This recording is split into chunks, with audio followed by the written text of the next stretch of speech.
बस एक ही चीज परेशान करती है, वो ये है कि जब सब कुछ परमात्मा है तो फिर दुख सुख में कौन है, कष्टों में कौन है, जन्म मरण किसका है, मैं कौन हूं, ये प्रश्न ज्यादा परेशान करते हैं। बाकी चीजें तो लोग मान भी लेंगे, चलो यार मान लिया सब परमात्मा है, पेड़ पौधे ये सब मान लिया, समझ भी लेते हैं।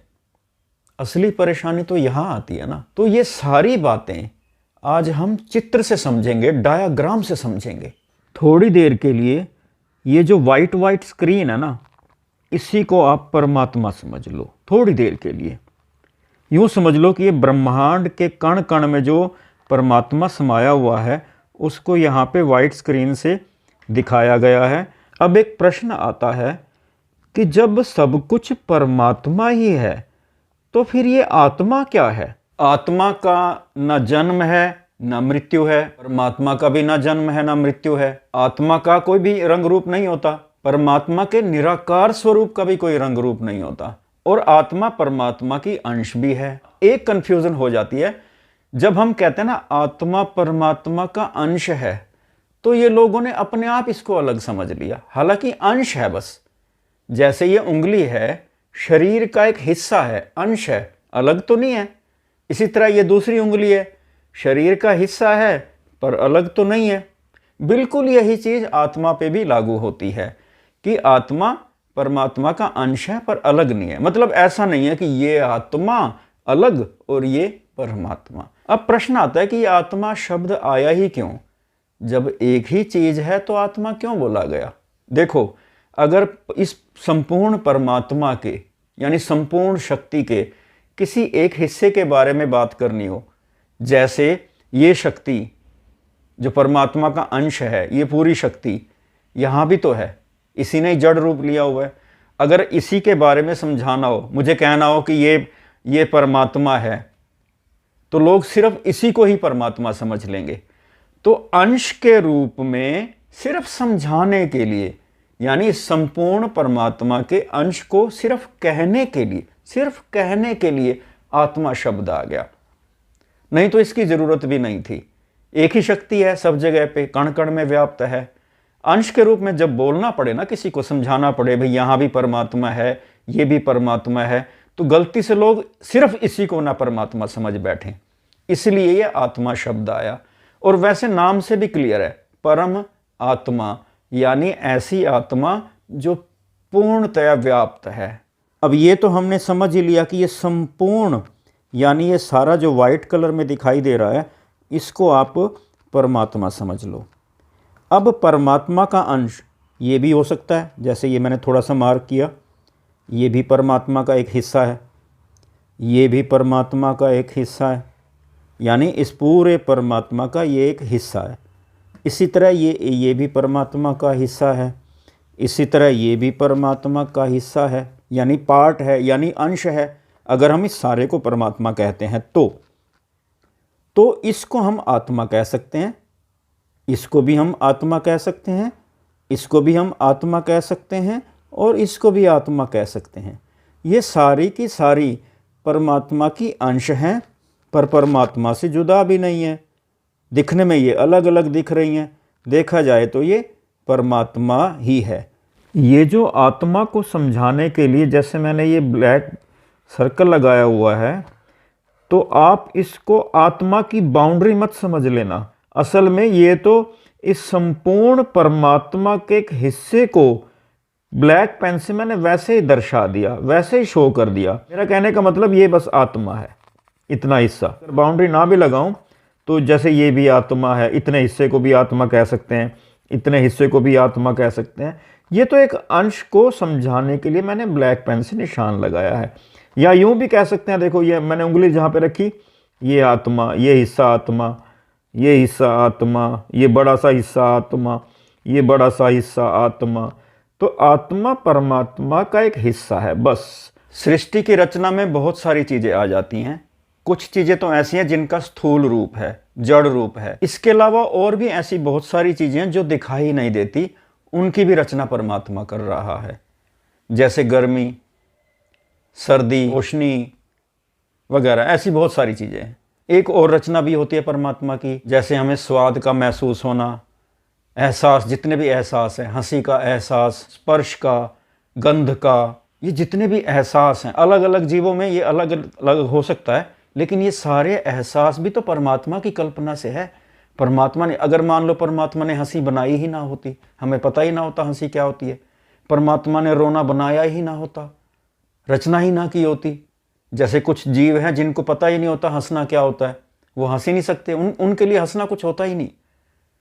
कुत्ते को कभी हंसते देखा? और रचनाएं भी हैं, जैसे मन यानी इच्छाएं, कल्पनाएं, मन, बुद्धि यानी चिंतन, मैं का एहसास, मैं भाव, और यादाश्त, चित्त, ये भी प्रभु की रचना है। कहने का मतलब परमात्मा के अलावा जो भी है सब कुछ ये रचना में आ जाता है। अब हम आगे चित्र से समझेंगे कि किस तरह से परमात्मा ने ये रचनाएं की। इस अंश का नाम मैं ए दे रहा हूं, इस अंश का नाम मैं बी दे रहा हूं, इस अंश को मैं सी कह रहा हूं और इस अंश को मैं डी कह रहा हूं। थोड़ा सा आगे रचना समझने के लिए, मान लो ये जो ए वाली आत्मा है, यहां पे परमात्मा ने किसी इंसान की रचना करनी है, और बी वाली जगह पे यहां पे परमात्मा ने सूर्य की रचना करनी है। हम 4 तरह की रचनाएं लेकर समझेंगे सारी बातें। तो एक इंसान की रचना, बी वाली जगह पे सूर्य की रचना, डी वाली जगह पे किसी जानवर की रचना, और सी वाली जगह पे पेड़ पौधे की रचना। किस तरह से परमात्मा इन अलग अलग जगह पे रचनाएं करेगा।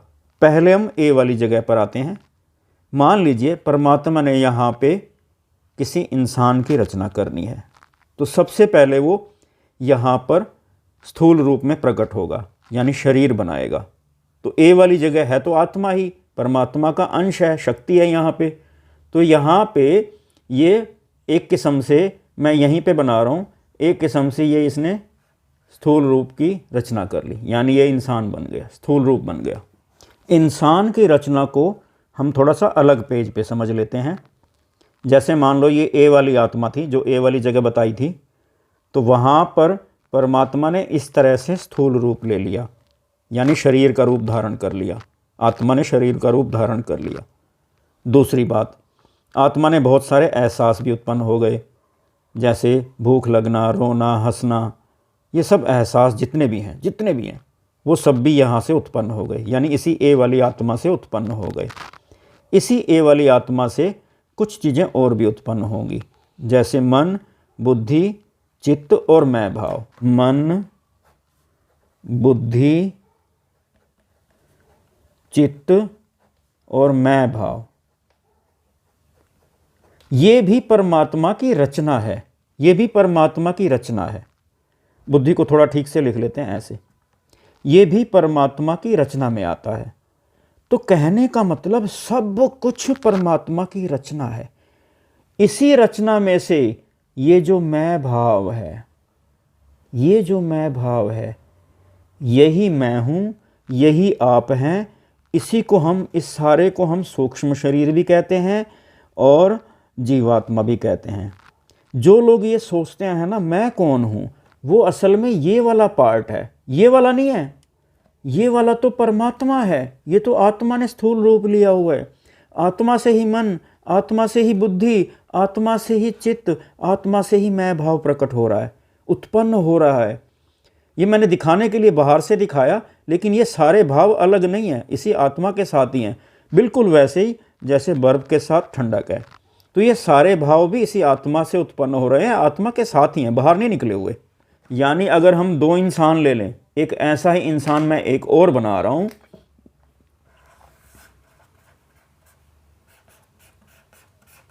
अब ये 2 इंसान हैं, इसका भी मैं भाव होगा, उत्पन्न हो रहा होगा, इसका भी मैं भाव उत्पन्न हो रहा होगा। ये 2 लोग आपस में बात करते हैं, ये मैं भाव ही 2 हैं, ये 2 नहीं है, ये तो एक ही शक्ति है। ये जो दिखाई दे रही हैं, जैसे 2 उंगलियां मैंने बताई थी, ये दोनों आत्माएं परमात्मा का अंश हैं, ये दोनों एक ही हैं। अस्तित्व के रूप में ये दोनों एक हैं, अलग अलग पता है क्या है, ये मैं भाव, ये दोनों सुख दुख में भोगते हैं, ये दोनों आपस में बात कर रहे हैं, इन दोनों का जन्म मरण है इन मैं भावों का। यानी सृष्टि में जितने भी जीव हैं वो ये मैं भाव हैं। अस्तित्व के रूप में तो ये सारा परमात्मा ही है। आप भी शरीर के ना अंदर हैं ना बाहर है, मैं भी शरीर के ना अंदर हूँ ना मैं बाहर हूँ, मैं एक भाव मात्र हूँ। बिल्कुल वैसे ही जैसे बर्फ के साथ ठंडक का भाव जुड़ा हुआ, ठंडक जुड़ी हुई है। मान लीजिए इस व्यक्ति का नाम है राजेश। बाहर से देखने पे तो लोग इसी को राजेश समझते हैं, मतलब जो ये उसकी बॉडी है इसी को राजेश समझा जाता है, या कोई समझता है इसके अंदर जो आत्मा है वो राजेश है। वास्तव में ये जो मैं भाव है ना, ये मैं भाव, ये राजेश है।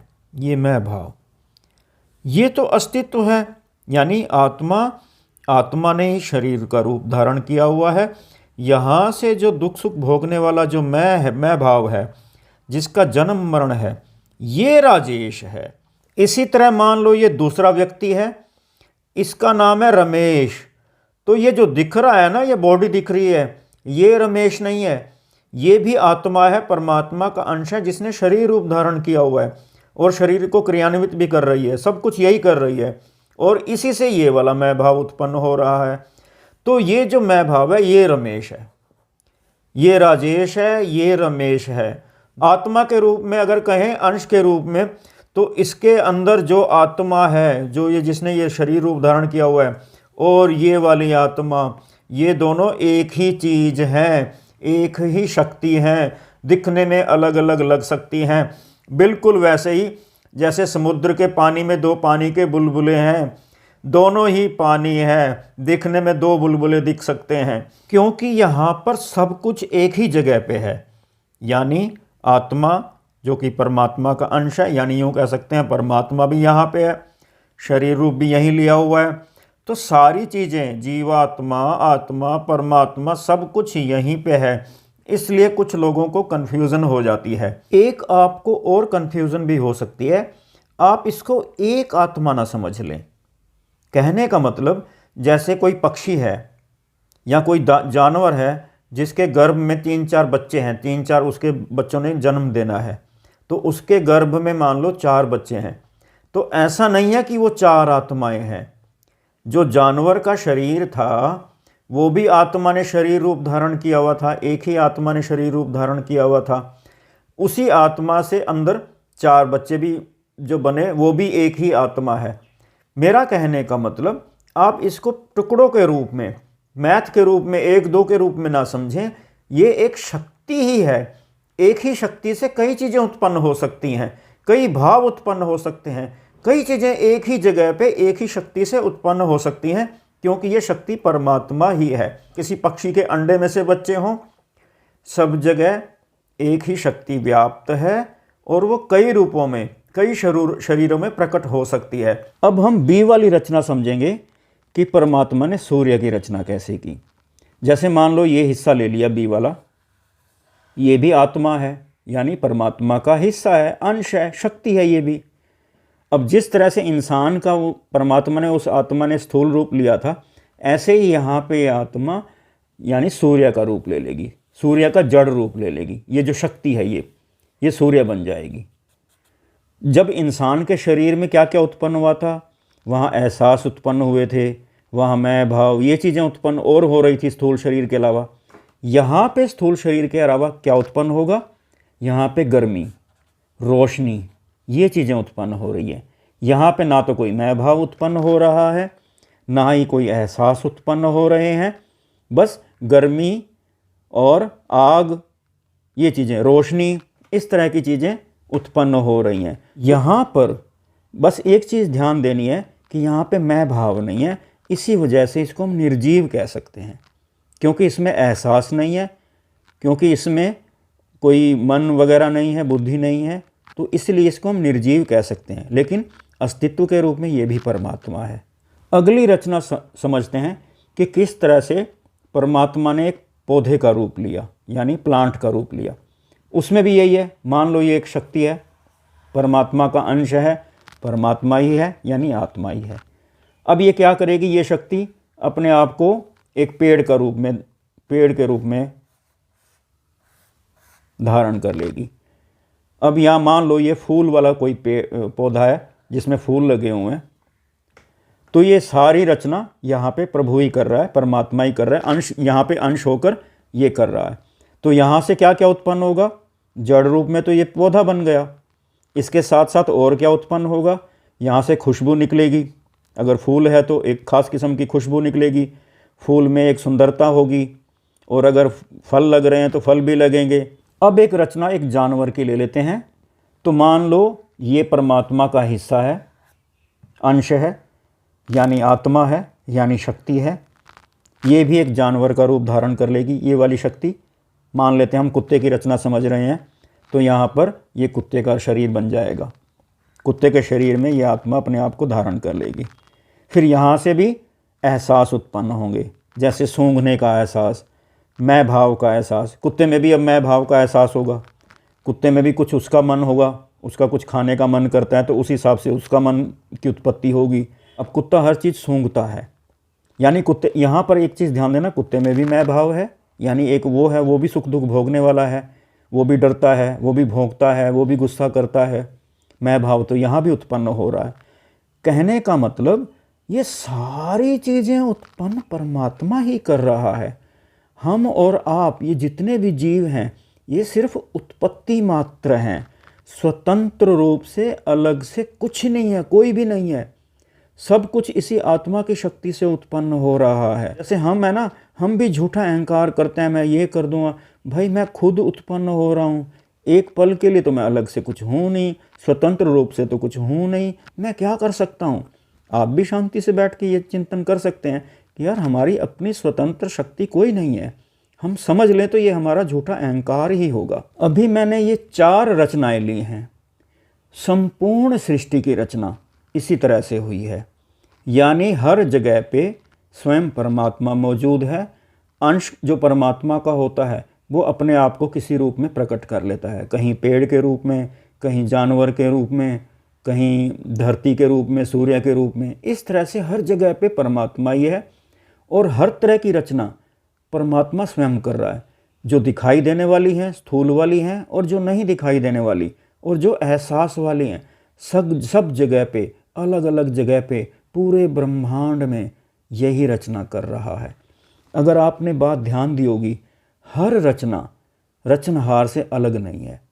जो भी रचना है, जैसे कुत्ता हुआ, इंसान हुआ, पेड़ हुआ, सूर्य हुआ, सब के सब अपने रचनहार के साथ ही हैं। जैसे ठंडक बर्फ़ के साथ है, हम जो अलग अपने आप को सोचते हैं, हमारी भावनाएं अपनी हैं, इन्हीं भावनाओं के आधार पर हमारा जन्म मरण है। अब जन्म मरण थोड़ा सा और समझ लेते हैं, डायग्राम से समझ लेते हैं।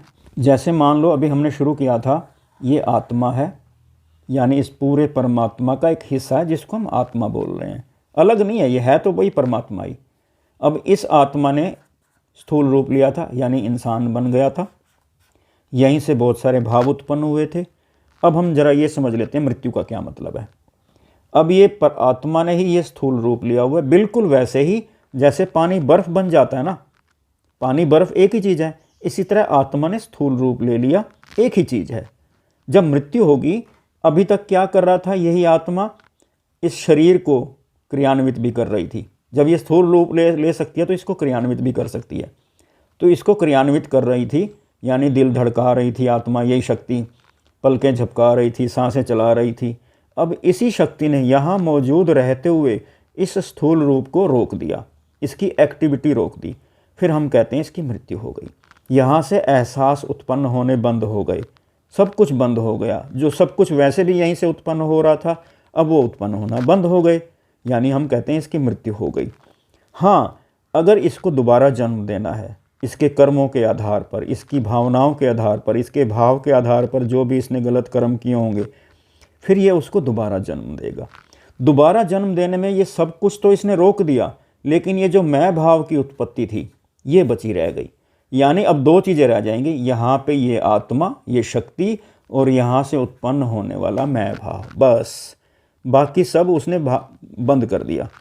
अब इस मैं भाव, यानी जो लगता है कि मैं भाव हूँ, इसी को ये नया शरीर का रूप धारण दे देगी, नई शक्ति।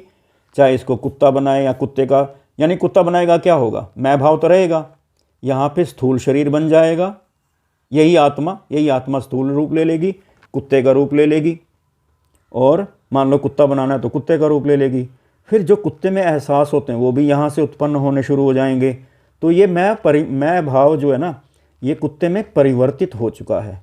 देखा जाए तो कुछ भी नहीं बदला, मैं भाव है और इसके एहसास बदल गए। पहले जब यही मैं भाव था, इसके एहसास दूसरे थे, यानी इसके पास यादाश्त भी थी, इसके बाद सोचने समझने की शक्ति भी उत्पन्न हो रही थी, सब कुछ यहाँ से उत्पन्न हो रहा था। अब वो उत्पन्न होने वाली चीज़ें बदल गई, बस मैं भाव तो वही रहा, उत्पन्न होने वाली चीज़ें बदल गई, जिसकी वजह से इसका रूप ही बदल गया। पहले स्थूल रूप लिया हुआ था, अब वो कुत्ते का रूप ले लिया। हाँ, अब ये मत समझना ये मैं भाव यहाँ चिपका हुआ है, इसी के साथ है, ये परमात्मा ही तो है, परमात्मा ने ही मैं भाव उत्पन्न किया हुआ था। ये चाहे कहीं और, चाहे इंग्लैंड में, चाहे अमेरिका में ये मैं भाव रहेगा, वहाँ पे ये कुत्ते का रूप बन जाएगा, कुत्ते वाले एहसास बन जाएंगे, ये कुत्ते में परिवर्तित हो जाएगा। और जब मुक्ति होती है तो ये मैं भाव उत्पन्न होना भी बंद हो जाएगा, मुक्ति हो गई। यानी अगर इसने अच्छे कर्म किए हैं, सदकर्म किए हैं, परमात्मा की भक्ति की है, अपने अहंकार को इसने नष्ट किया है, परमात्मा के भाव में जिया है, तो ये मैं भाव भी उत्पन्न होना जीते जी वैसे बंद होने लग जाता है। क्योंकि जीते जी पता लग जाता है कि मैं तो कुछ हूँ ही नहीं, तो मैं भाव चला जाता है, अहंकार चला जाता है, जीते जी मुक्ति शुरू हो जाती है। अंत में संक्षेप में यही कहूँगा कि अगर हम इस सारे को परमात्मा कहते हैं तो इसकी अलग अलग जगह पे, यहाँ पे भी कई रचनाएं हो सकती हैं, यहाँ पे भी कई रचनाएं हो सकती हैं, यहाँ पे भी कहीं पे पेड़, कहीं पे धरती, कहीं पे सूरज, कहीं पे अग्नि, कहीं पे कुछ, तो सारी सृष्टि की जो रचना हुई पड़ी है इसी तरह से हुई पड़ी है। हर अंश अपने आप में परमात्मा ही है। भौतिक वस्तु में तो क्या होता है कि जो अंश होता है वो पूर्ण नहीं होती, लेकिन परमात्मा कोई भौतिक वस्तु नहीं है, इसका अंश भी अपने आप में संपूर्ण परमात्मा ही है।